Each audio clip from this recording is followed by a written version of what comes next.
Mantan santri yang kerja di tambang selamat dari tumbal pesugihan bosnya. Seperti apa kisah lengkapnya? Simak videonya sampai selesai. Semoga kalian yang menonton video ini selalu diberikan kesehatan dan dilancarkan rezekinya. Amin. Arkan baru saja menginjak usia 22 tahun ketika ia memutuskan pulang ke desanya. Bertahun-tahun ia mondok di pesantren kecil di Jawa Timur. Di pesantren itu, ia lebih banyak menghabiskan waktu untuk menghafal kitab, belajar fikih, dan menjalani kehidupan sederhana. Setelah lulus, ia tidak punya rencana yang jelas. Hanya satu hal yang ia tahu, ia ingin membantu ibunya di kampung. Rumah Arkan berada di pinggir desa. Bangunannya sudah tua, berdinding anyaman bambu yang mulai keropos dimakan rayap. Atap gentengnya banyak yang bocor, sehingga kalau hujan deras, bagian dalam rumah becek di mana-mana. Ibunya, Bu Sarmi, seorang janda yang sudah lama ditinggal mati suaminya. Untuk menghidupi diri dan anaknya, ia hanya mengandalkan hasil sawah yang tidak seberapa.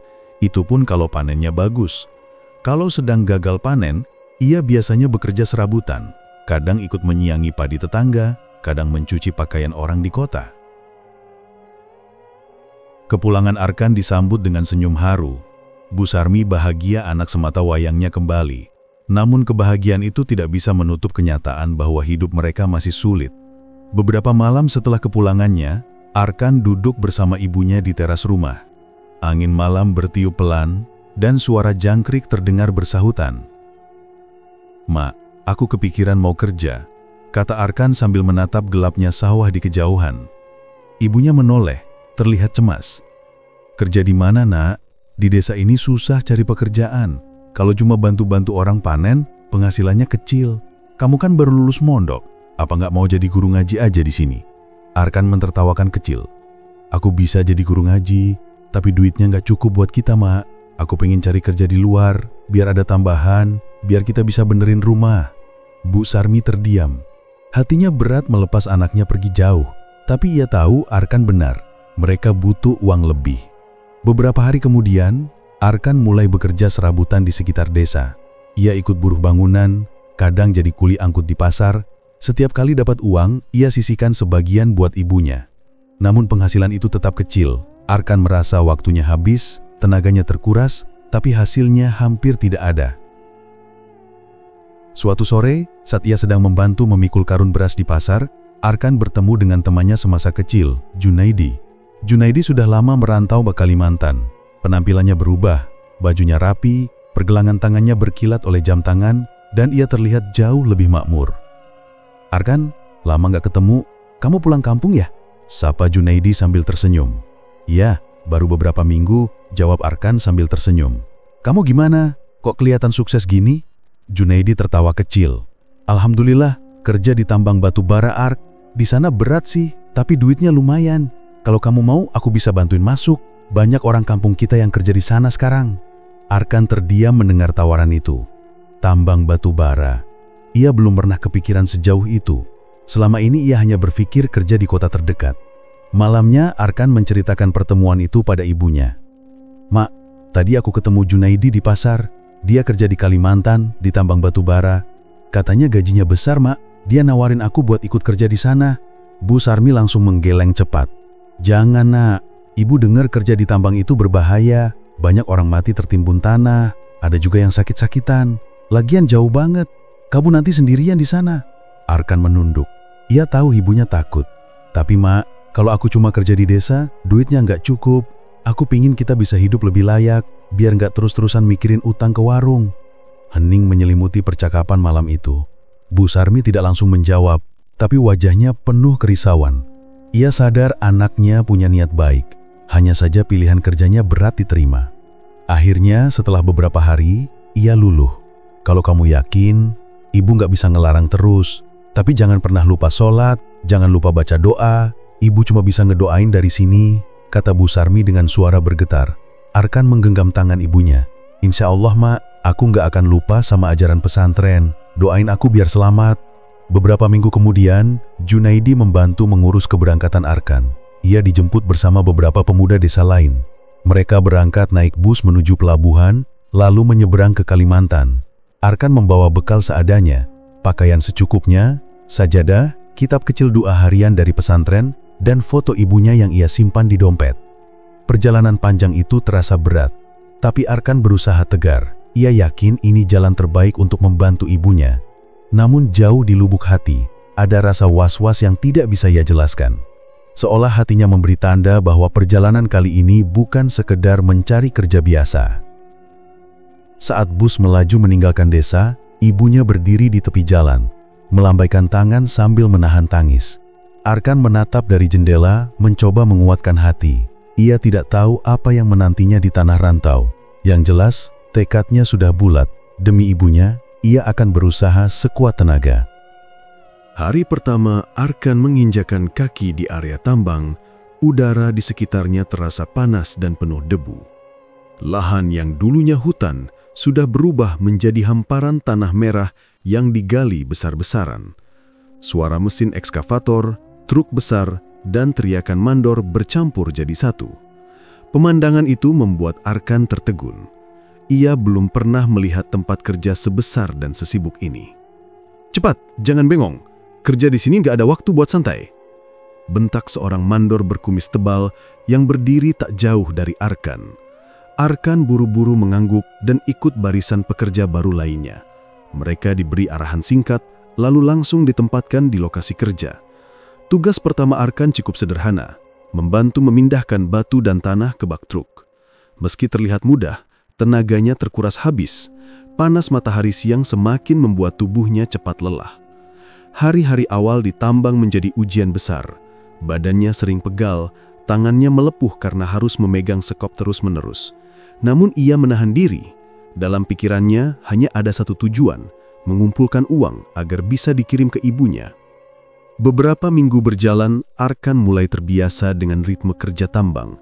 Tapi ada hal-hal yang membuatnya heran. Ia sering mendengar kabar ada pekerja yang tiba-tiba hilang tanpa jejak. Kadang mandor hanya bilang korban kabur karena tidak kuat kerja. Anehnya, barang-barang pekerja yang hilang itu tetap ada di barak. Pernah suatu pagi, saat pekerja sedang bersiap, terdengar kabar seorang kuli tidak kembali dari dalam lubang semalam. Mandor hanya mengumumkan singkat, "Yang hilang biar jadi urusan perusahaan. Kalian gak usah ikut campur. Kerja aja." Ucapan itu membuat semua terdiam. Tidak ada yang berani bertanya lebih lanjut. Arkan yang masih baru mencoba bertanya pada salah satu pekerja senior. Pak Budi, seorang lelaki berusia 40 tahunan. Tubuhnya kurus, wajahnya pucat seperti kurang tidur. "Pak, kok sering ada orang hilang di sini? Kenapa bisa begitu?" tanya Arkan dengan suara pelan. Pak Budi melirik kanan kiri, memastikan tidak ada mandor yang mendengar, lalu mendekat dan berbisik. "Jangan banyak tanya kalau kerja di sini. Tempat ini nggak wajar, Nak. Udah banyak nyawa melayang. Kadang bukan karena kecelakaan, tapi ada yang lain." "Lain gimana maksudnya?" Arkan penasaran. Pak Budi menggeleng cepat. "Udahlah, jangan dibahas. Mulut bisa celaka kalau kebanyakan ngomong." Sejak percakapan itu, Arkan semakin curiga. Ia mulai memperhatikan sekitar. Malam-malam di barak tidak pernah benar-benar tenang. Suara aneh sering terdengar dari arah lubang tambang, seperti rintihan panjang yang bercampur dengan desiran angin. Beberapa kali, ia melihat bayangan hitam melintas cepat di kejauhan. Saat diceritakan ke teman sekamarnya, mereka hanya menyuruhnya diam. "Dah, kalau mau selamat, jangan cerita aneh-aneh. Anggap aja nggak ada apa-apa," ujar salah seorang temannya, Darto. Meskipun begitu, rasa tidak enak hati terus menghantui Arkan. Tidurnya sering diganggu mimpi buruk. Dalam mimpinya, ia melihat dirinya terjebak di dalam lubang gelap dengan suara teriakan orang minta tolong. Kadang ia terbangun dengan keringat dingin membasahi tubuh. Hari lain, ketika sedang bekerja di dekat mulut tambang, Arkan mendengar suara seperti orang berbisik, padahal tidak ada siapa-siapa di sekitarnya. Suara itu memanggil namanya, lirih tapi jelas. "Arkan, Arkan." Ia menoleh cepat, namun hanya ada suara mesin dan pekerja lain yang sibuk. Jantungnya berdegup kencang. Ia mencoba mengabaikannya, tapi kejadian serupa terulang beberapa kali di hari berbeda. Semakin lama, Arkan menyadari ada aturan tak tertulis di tambang. Para pekerja dilarang keras bicara soal kejadian aneh. Jika ada yang ketahuan membicarakannya, biasanya orang itu mendadak dipindah kerja ke lubang terdalam. Banyak yang percaya itulah cara mandor menyingkirkan mereka yang dianggap bermasalah. Suatu malam, saat hujan deras mengguyur, aliran listrik di barak sempat padam. Dalam gelap, Arkan mendengar suara tangisan perempuan dari arah lubang tambang. Suaranya jelas, seolah-olah berada tidak jauh dari barak. Beberapa pekerja lain juga mendengar, namun pura-pura tidak tahu. "Dah, tidur aja, jangan pedulikan suara itu," bisik Darto sambil menarik selimut. Arkan tidak bisa tidur sampai pagi. Bayangan suara itu terus terngiang. Ia semakin yakin ada sesuatu yang disembunyikan di tambang ini. Keesokan harinya, ia mencoba mengutarakan kegelisahannya pada Pak Budi lagi. Lelaki itu hanya menghela napas panjang. "Nak, aku udah kerja di sini hampir 5 tahun. Banyak hal yang gak bisa dijelasin dengan akal. Kalau kamu masih pengen kerja lama di sini, saran saya cuma satu. Jangan terlalu penasaran. Orang yang penasaran biasanya gak panjang umurnya di sini." Ucapan itu membuat bulu kuduk Arkan merinding. Ia ingin bertanya lebih jauh, tapi melihat wajah pucat Pak Budi, ia urung melanjutkan pertanyaan. Hari demi hari, suasana tambang terasa semakin berat. Pekerja sering jatuh sakit mendadak. Ada yang sebelumnya sehat, tiba-tiba saja tubuhnya kurus dalam hitungan minggu, lalu meninggal tanpa sebab jelas. Setiap kali ada yang mati, jenazah langsung dibawa oleh pihak perusahaan, tidak pernah dikembalikan ke kampung halaman. Alasannya selalu sama, prosedur perusahaan. Arkan merasa terjebak. Ia ingin keluar, tapi kontraknya masih panjang, dan ia butuh uang untuk ibunya. Di sisi lain, rasa takut semakin besar. Malam-malam panjang di barak membuat pikirannya kacau. Ia mulai menghitung hari, berdoa agar tetap selamat. Doa-doa yang diajarkan di pesantren semakin sering ia baca, terutama ketika mendengar suara aneh dari lubang tambang. Dalam hatinya, Arkan bertanya-tanya, apa sebenarnya yang terjadi di tempat ini? Kenapa orang-orang seperti pasrah dengan nasib? Dan kenapa suara-suara itu terus memanggil namanya? Pertanyaan-pertanyaan itu belum menemukan jawaban. Tapi satu hal jelas, tambang batubara ini bukan sekedar tempat kerja biasa. Ada sesuatu yang gelap dan berbahaya yang sengaja ditutupi. Malam itu, Arkan tidak bisa tidur. Udara terasa lebih dingin dari biasanya, padahal hujan baru saja reda.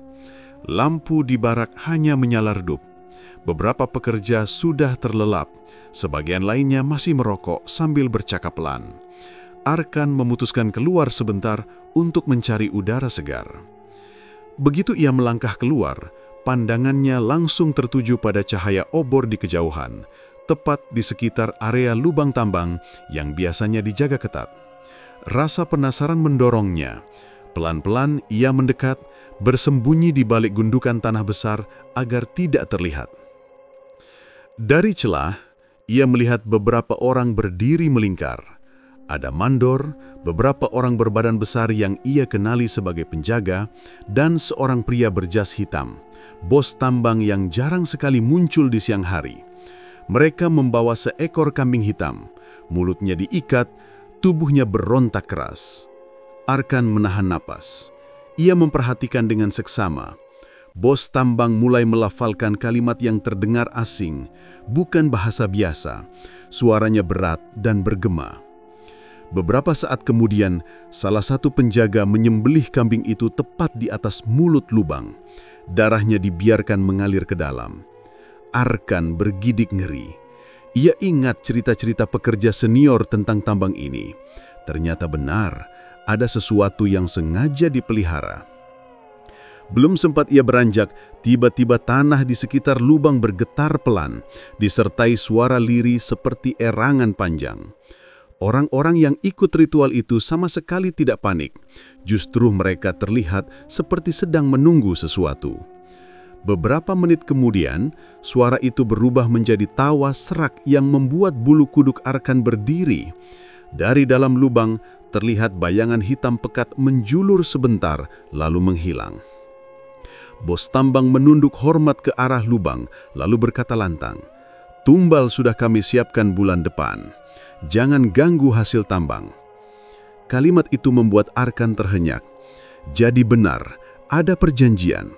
Setiap bulan harus ada korban manusia. Kambing hitam malam ini hanyalah pengikat, sedangkan nyawa pekerja dijadikan syarat utama. Arkan menelan ludah. Tangannya gemetar. Ia ingin lari, tapi kakinya kaku. Ia hanya bisa diam, berusaha agar tidak mengeluarkan suara sedikit pun. Untunglah, tidak ada yang menyadari keberadaannya. Setelah ritual selesai, rombongan itu bubar. Obor dimatikan, suasana kembali gelap. Arkan menunggu beberapa saat sebelum berani bergerak. Ia berlari kecil kembali ke barak, keringat dingin membasahi tubuhnya meski udara malam menusuk. Sesampainya di kasur, ia hanya bisa terbaring sambil memejamkan mata, mencoba mencerna apa yang baru ia lihat. Keesokan paginya, suasana kerja berjalan normal. Mandor berteriak seperti biasa, pekerja sibuk dengan tugas masing-masing. Tapi bagi Arkan, semua terasa berbeda. Wajah-wajah mandor yang kemarin malam ikut ritual terlihat lebih menyeramkan. Senyuman mereka terasa palsu, seakan menyembunyikan sesuatu. Saat istirahat, Arkan mencoba mendekati Pak Budi. Ia ingin memastikan apa yang dilihatnya semalam bukan hanya halusinasi.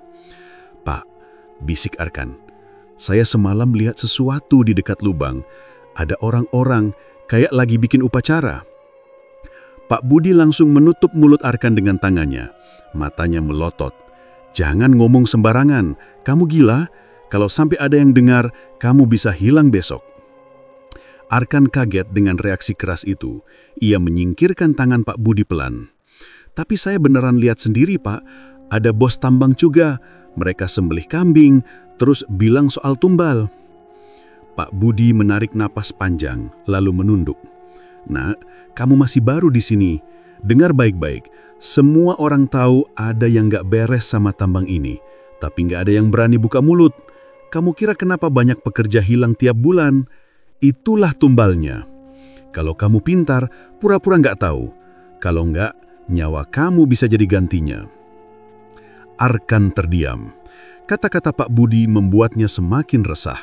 Jadi selama ini benar, setiap pekerja yang hilang bukan kabur, melainkan dijadikan korban.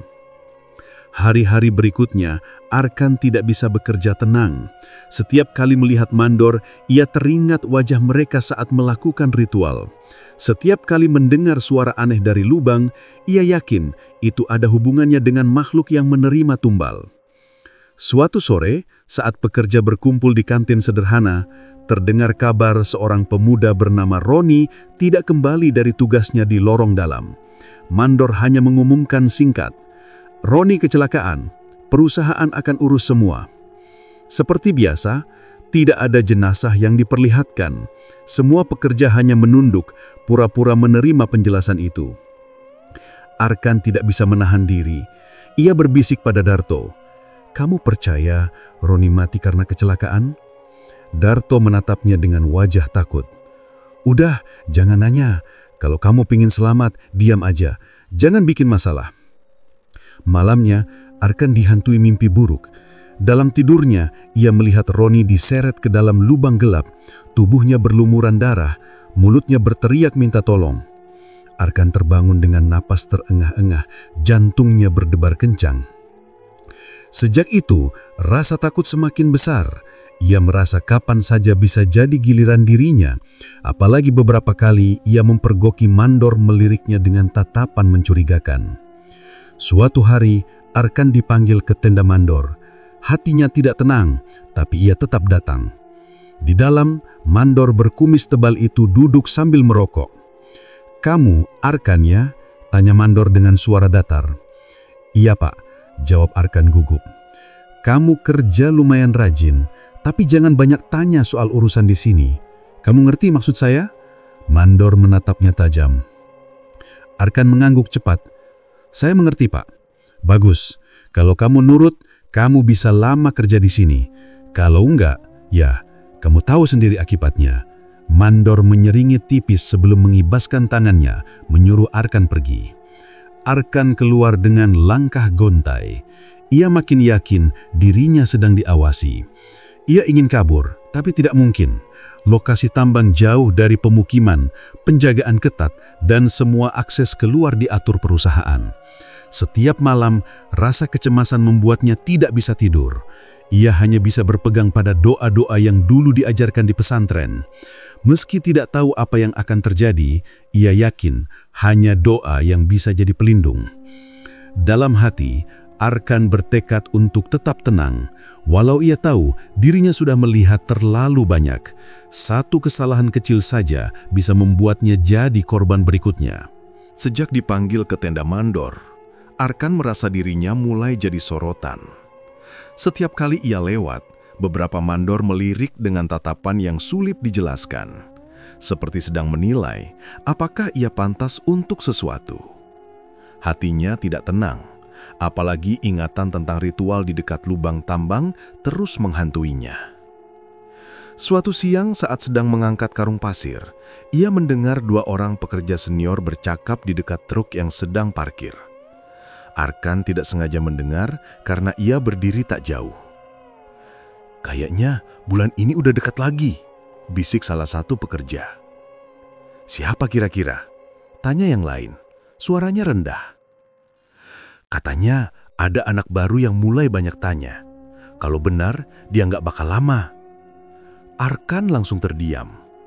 Meski namanya tidak disebut, ia merasa kata-kata itu mengarah padanya. Tubuhnya merinding. Ia buru-buru menjauh agar tidak ketahuan mendengar.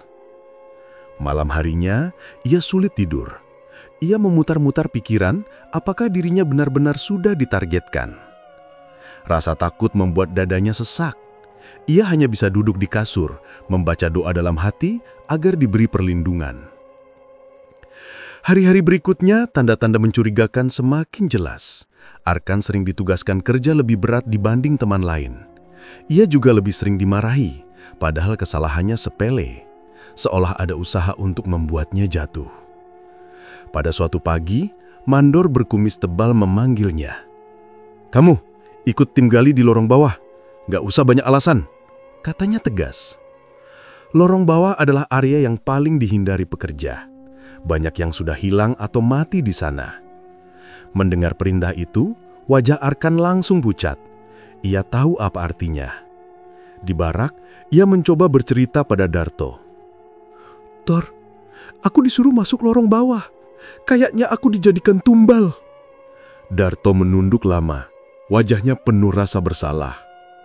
"Ark, aku nggak bisa bantu apa-apa. Semua orang di sini takut. Kalau kamu nolak, malah bisa langsung dihabisin." Arkan terdiam. Dadanya makin sesak. Ia tahu temannya tidak salah. Di tambang ini pilihan hanya dua, patuh atau mati. Siang itu ia bersama beberapa orang dibawa ke pintu lorong.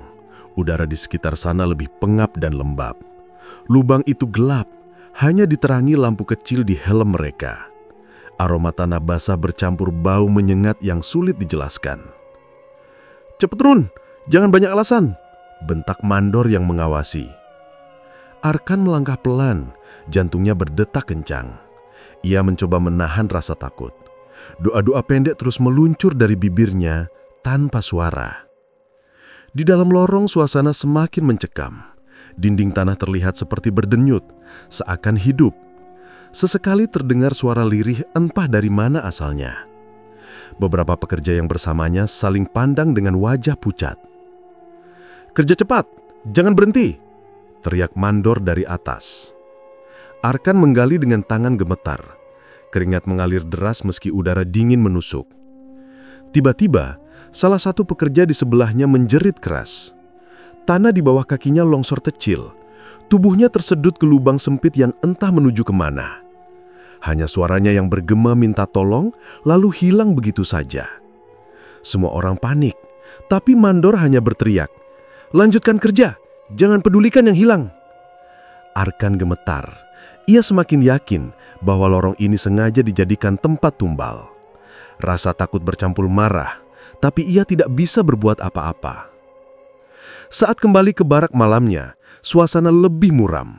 Beberapa pekerja senior bercangkap dengan wajah putus asa. Arkan duduk agak jauh, tapi bisa mendengar jelas. "Kenapa kita masih di sini? Tiap bulan pasti ada yang hilang," kata seorang pria tua dengan suara serak. "Kalau kabur, kita juga bisa diburu. Lebih baik pasrah," jawab yang lain, nada suaranya datar. "Pasrah gimana? Kita kayak domba yang nunggu giliran disembelih," sahut yang pertama. Arkan merasa dadanya sesak mendengar percakapan itu. Ia sadar mayoritas pekerja sudah kehilangan harapan. Mereka tahu apa yang terjadi, tapi memilih diam karena tidak punya pilihan. Hari-hari selanjutnya tekanan makin terasa. Mandor makin sering memperhatikannya dengan tatapan aneh. Setiap langkah Arkan serasa diawasi. Bahkan saat makan, ia merasa ada mata yang terus menempel. Suatu malam, ia benar-benar mendengar namanya disebut dari mulut salah satu penjaga. "Bulan depan, giliran anak itu," katanya dengan nada dingin. Arkan yang mendengarnya langsung gemetar. Tidak salah lagi, namanya sudah masuk daftar tumbal. Sejak itu tidur Arkan makin tidak tenang. Ia sering bermimpi berada di dalam lubang, dikepung bayangan hitam yang ingin menelannya. Saat terbangun, tubuhnya basah oleh keringat dingin. Ia mulai berpikir keras mencari jalan keluar. Tapi semua akses dijaga ketat. Tidak mungkin kabur begitu saja. Satu-satunya harapan adalah tetap hidup sampai ada kesempatan. Malam terakhir di bab ini, Arkan ditugaskan lagi masuk ke lorong yang sama. Perutnya mual, langkahnya berat. Tapi ia tahu, ia tidak bisa melawan. Setiap doa yang ia hafal sejak mondok, ia baca dalam hati.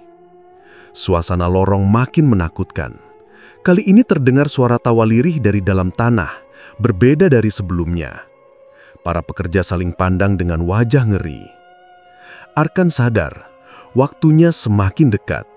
Ia sudah masuk ke jalur yang terkenal memakan kurban dan tidak ada jaminan ia bisa keluar dengan selamat. Malam itu, suasana tambang jauh lebih tegang dari biasanya. Para pekerja dipanggil berkumpul, tetapi hanya beberapa nama yang dipilih untuk masuk ke lorong paling dalam. Arkan termasuk salah satunya. Hatinya semakin tidak tenang. Ia tahu ini bukan pekerjaan biasa, melainkan ritual yang selama ini hanya ia dengar dari bisik-bisik.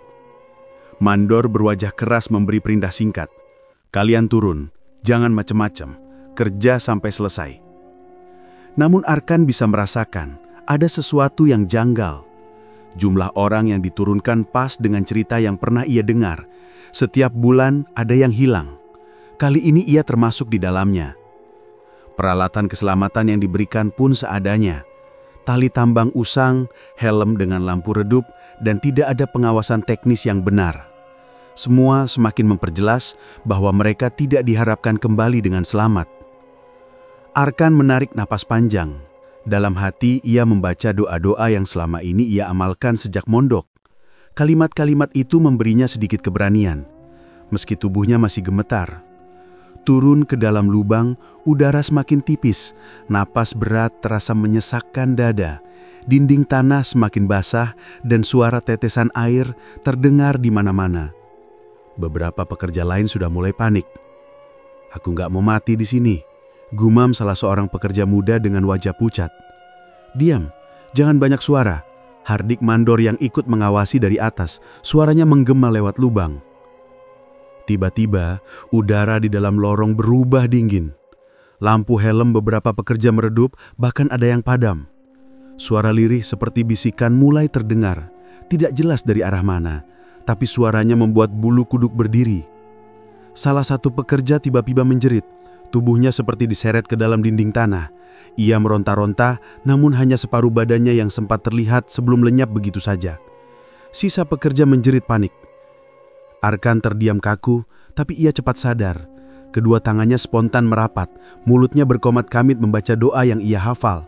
Anehnya, saat tubuhnya mulai terasa ditarik oleh sesuatu, tarikan itu terhenti begitu saja. Seakan ada lapisan tak terlihat yang menahan makhluk itu mendekatinya. Sementara itu, pekerja lain tidak seberuntung dirinya. Ada yang tubuhnya patah-patah seperti dipelintir, ada pula yang mendadak terkapar dengan wajah membiru. Suasana berubah jadi neraka. Teriakan dan tangisan bercampur dengan suara aneh dari dalam tanah. Arkan terus membaca doa tanpa henti. Semakin kencang suara aneh itu, semakin kuat pula ia mengucapkannya. Keringat deras membasahi wajahnya, tapi tubuhnya tetap berdiri kokoh meski tanah di sekitarnya seperti bergetar. Di permukaan, bos tambang bersama mandor memperhatikan dengan gelisah. Mereka melihat dari jauh melalui jalur pengawasan.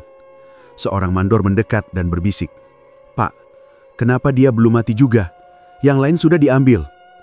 Bos tambang mengkerutkan kening. "Ini aneh. Harusnya semua korban lenyap, tapi kenapa anak itu masih bertahan?" Ketegangan makin terasa. Mereka tahu jika satu saja tumbal gagal, perjanjian dengan makhluk gaib bisa terganggu. Dan itu berarti keselamatan mereka sendiri terancam.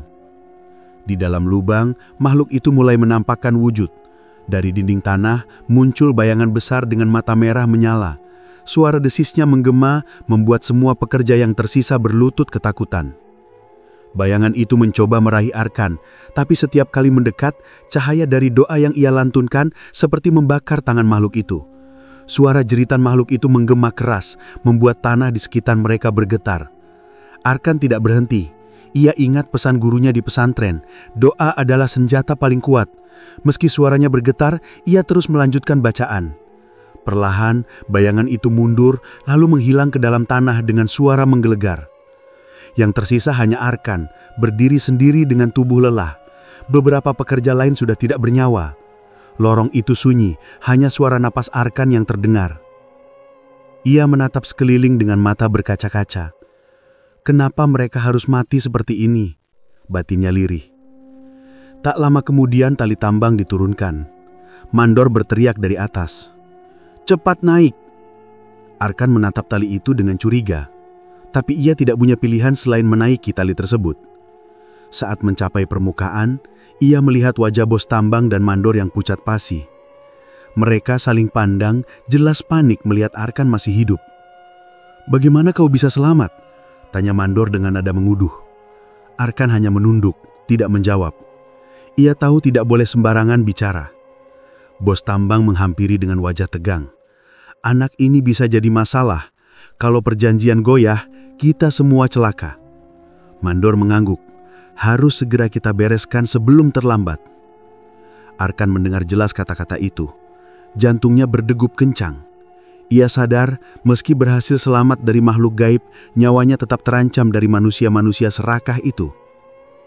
Malam itu, suasana tambang dipenuhi ketegangan. Pekerja lain yang masih hidup memilih diam, tidak berani menyinggung apapun.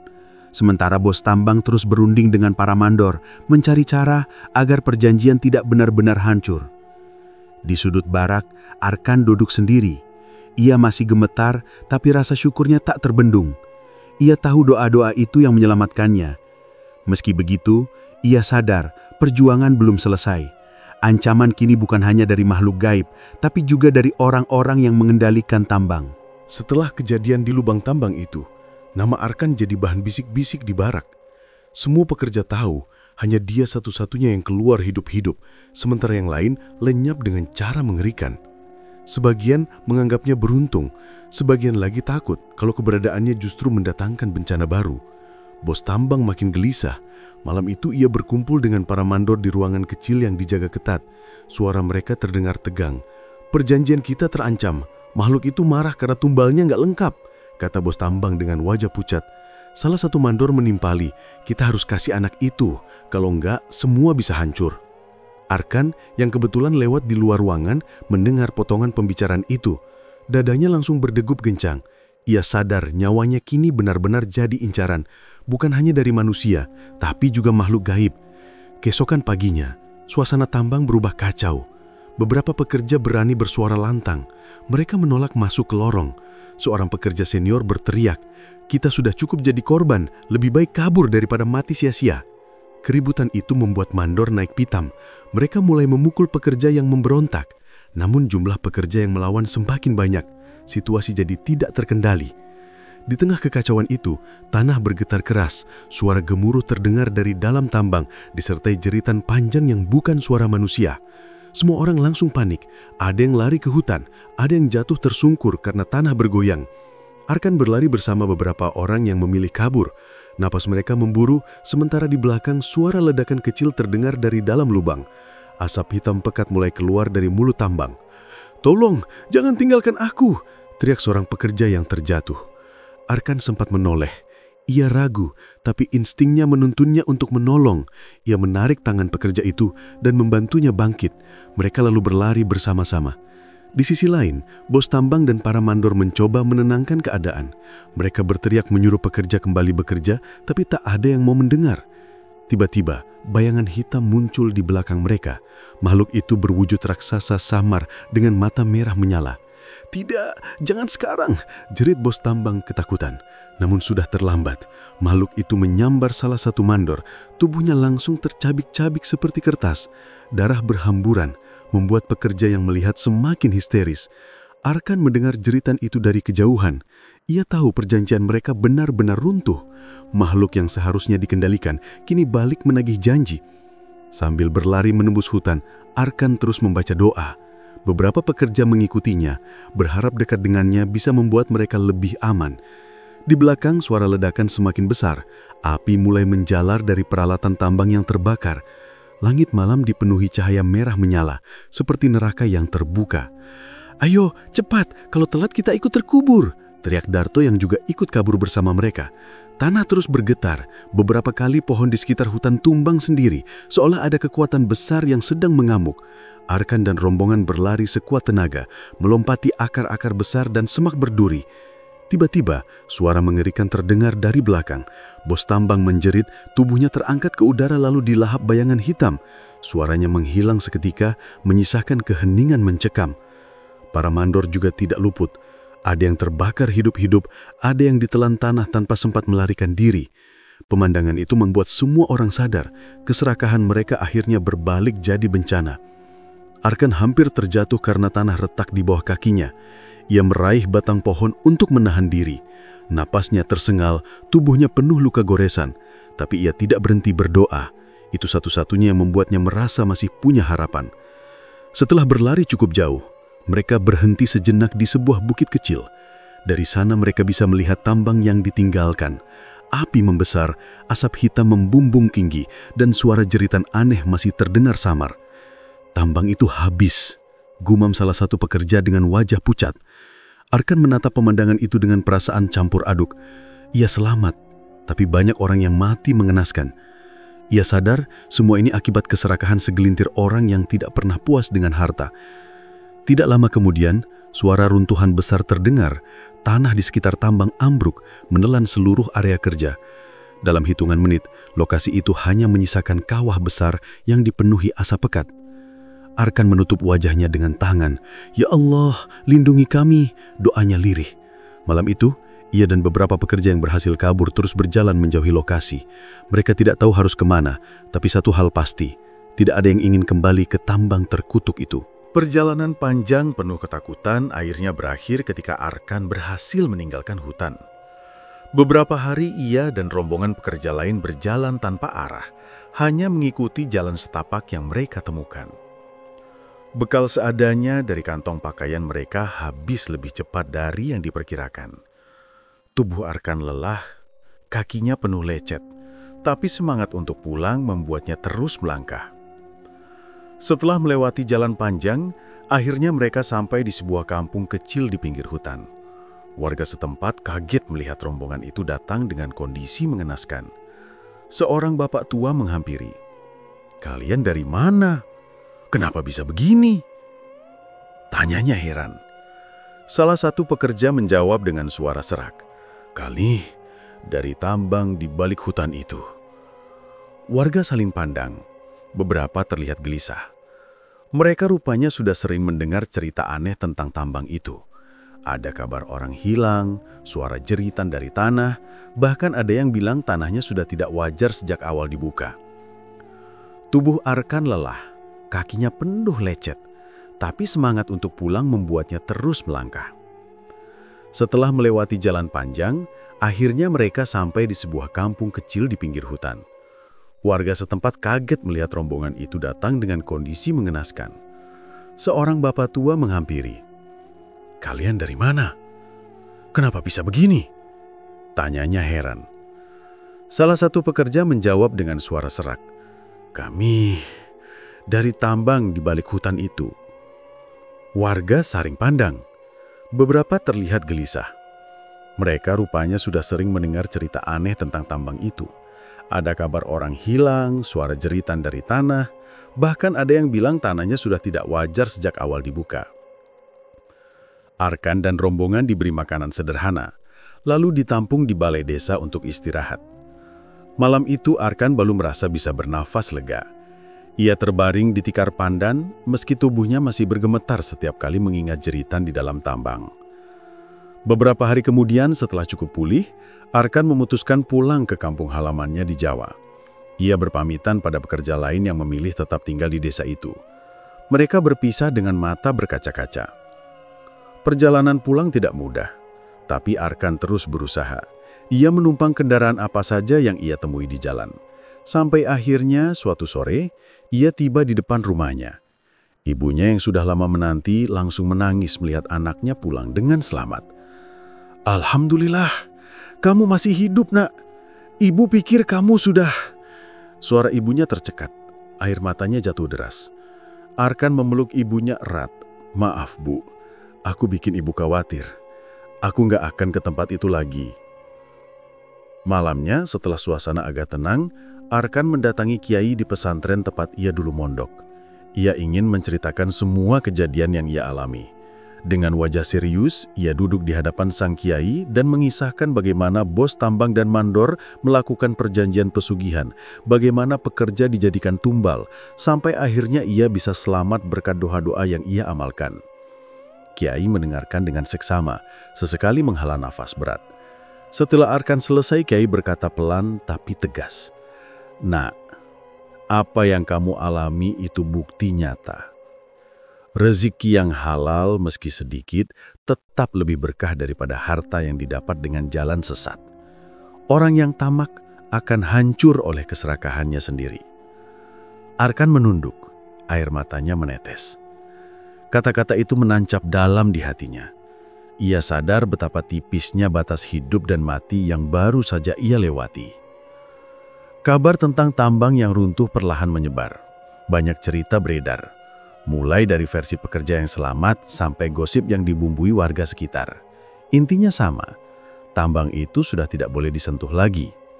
Pemerintah setempat akhirnya menutup lokasi tambang. Tidak ada yang berani membuka kembali, meski banyak yang tahu di bawah tanah masih ada cadangan batu bara besar. Warga percaya tanah itu sudah dikutuk. Siapapun yang nekat akan bernasib sama dengan pengelola sebelumnya. Arkan kembali menjalani hidup sederhana di kampung. Ia membantu ibunya di sawah, kadang menerima pekerjaan kecil dari tetangga. Meski penghasilan tidak seberapa, ia merasa lebih tenang. Setiap kali ingat suara jeritan makhluk gaib di tambang, ia semakin yakin tidak ada harta yang sepadan dengan ketenangan batin. Sesekali ia didatangi orang-orang yang ingin mendengar kisahnya. Ada yang percaya, ada juga yang menganggap cerita itu berlebihan. Tapi Arkan tidak peduli. Ia hanya ingin hidup biasa, jauh dari segala kengerian masa lalu. Suatu sore ketika duduk di serambi rumah, ibunya berkata, "Nak, kamu ini saksi hidup. Jangan lupa selalu jaga sholatmu, jaga doa-doamu. Itu yang bikin kamu selamat." Arkan mengangguk mantap. "Iya, Bu. Aku nggak akan sia-siakan lagi. Kalau bukan karena doa, mungkin aku sudah nggak ada." Seiring waktu, Arkan dikenal di kampung sebagai pemuda yang kuat imannya. Orang-orang sering meminta nasihatnya, terutama soal mencari rezeki yang halal. Ia tidak menganggap dirinya istimewa, hanya seorang mantan santri yang diberi kesempatan kedua. Tambang yang runtuh itu tetap jadi cerita angker di Kalimantan. Warga sekitar masih sering mendengar suara aneh dari arah bekas lokasi.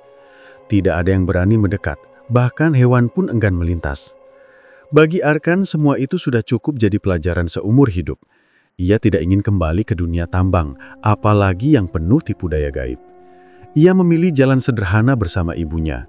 yakin bahwa doa dan iman bisa jadi benteng paling kuat menghadapi apapun. Dan sejak saat itu, hidup Arkan berjalan lebih tenang.